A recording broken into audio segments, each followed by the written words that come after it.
اے محمد، آپ نے ہم پر حجت قائم کی ہے اور آپ کو معلوم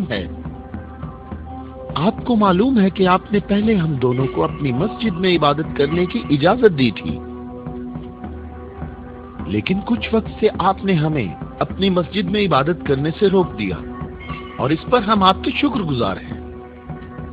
لیکن میری عمر 70 برس ہے اور ایہم کی عمر 80 برس ہے۔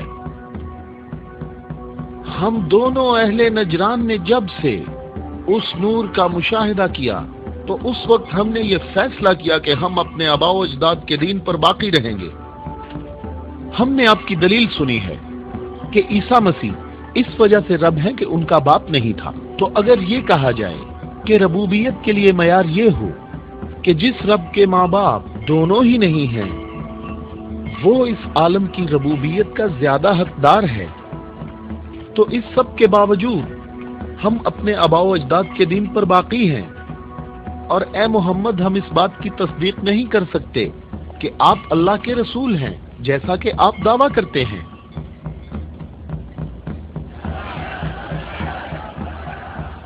اے محمد، ہم چاہتے ہیں کہ ہمیں اور اہل نجران کو اپنے حال پر چھوڑ دیا جائے۔ ہم نے آپ کی بات غور سے سنی ہے، لیکن ہم یہ بتانا چاہتے ہیں کہ ہم اہل نجران جب اپنے طور طریقے دیکھتے ہیں تو انہیں دیکھنے کے بعد ہمیں یہ پتا چلتا ہے کہ حق ہمارے ساتھ ہے اور تمہارے اسلام کے ساتھ بالکل بھی نہیں ہے۔ رک جاؤ۔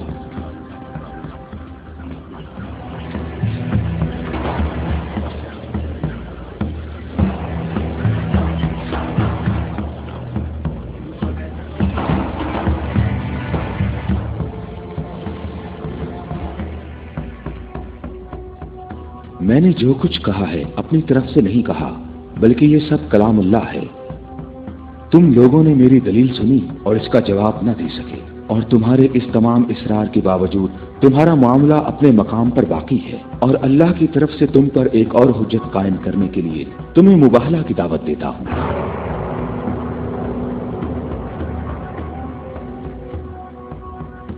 مباہلہ؟ ہم دونوں ایک دوسرے پر اللہ کی طرف سے بلائیں نازل ہونے اور اللہ کی لعنت کی بد دعا کریں گے۔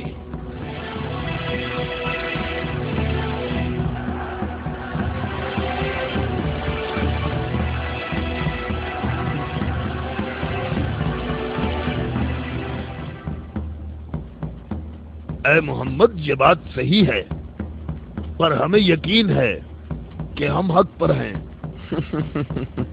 اور اس مباہلہ میں یہ بھی فیصلہ ہو جائے گا کہ کون صحیح ہے اور کون غلط۔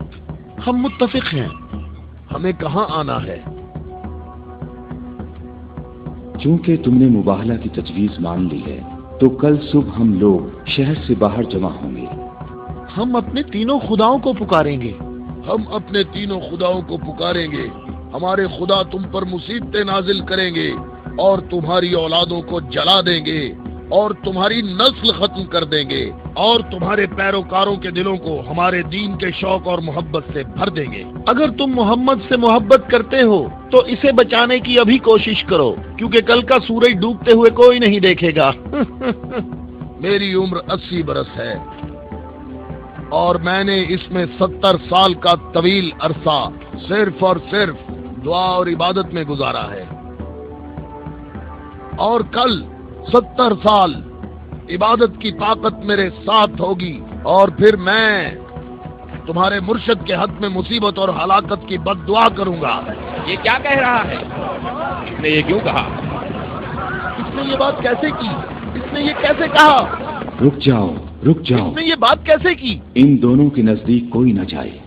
رک جاؤ، میں نے ان کو امان دی ہے تاکہ یہ لوگ اپنی بات یکسوئی اور اطمینان کے ساتھ کر سکیں۔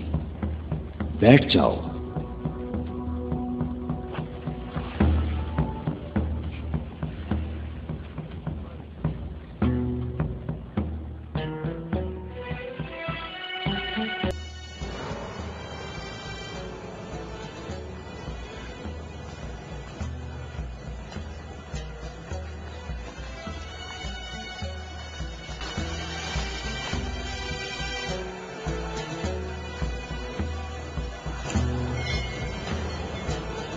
میں تم لوگوں کو نصیحت کرتا ہوں کہ اگر ہم نے محمد پر مصیبت نازل کی تو تم ہمیں قصوروار نہیں ٹھہراؤ گے، کیونکہ محمد نے خود اس کی خواہش کی ہے۔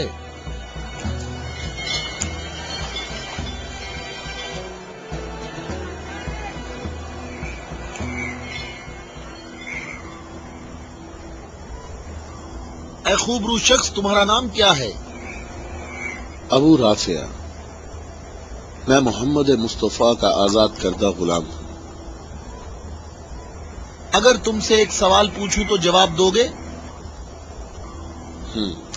ہاں جواب دوں گا، پوچھو نجرانی۔ اچھا یہ بتاؤ، اگر محمد یہاں آئے تو کس راستے سے آئیں گے؟ جس راستے سے ہم لوگ یہاں آئے ہیں، جس راستے سے سب لوگ آتے ہیں، سب لوگ اس کھجور کے درخت کے سامنے سے آتے ہیں۔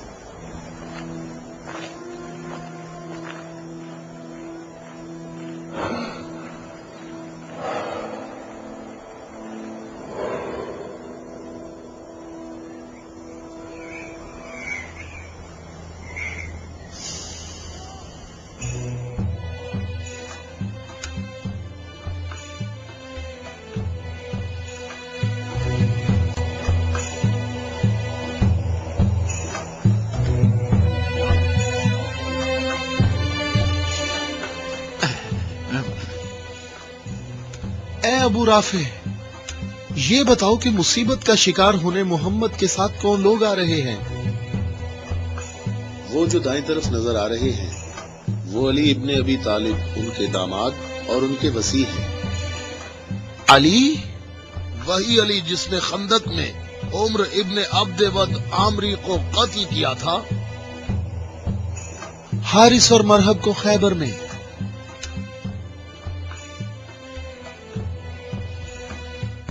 وہ عورت کون ہے؟ وہ رسول اللہ کی دختر ہیں۔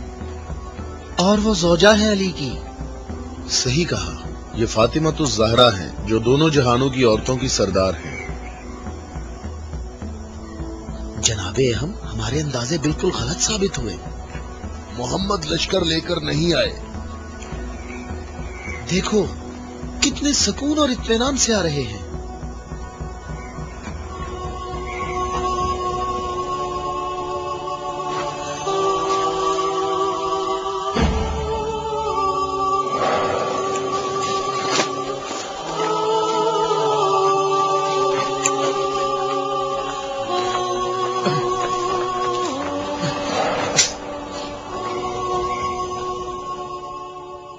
اہم دیکھو، محمد اپنے خاندان والوں اور عزیزوں کو مصیبت میں مبتلا ہونے کے لیے لا رہے ہیں۔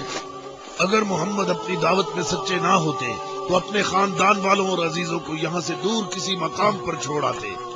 یہ ہاتھ جو میں دیکھ رہا ہوں اہم، اگر دعا کے لیے اٹھ گئے تو یاد رکھنا کہ پہاڑ بھی اپنی جگہ چھوڑ دیں گے۔ ان بد دعاؤں کا نجران اور اہل نجران پر کوئی اثر نہ ہو۔ جلدی اے عذاب کرنے والے خدا، جلدی کر، ہم پر لعنت کرنے والوں کو نہ چھوڑنا،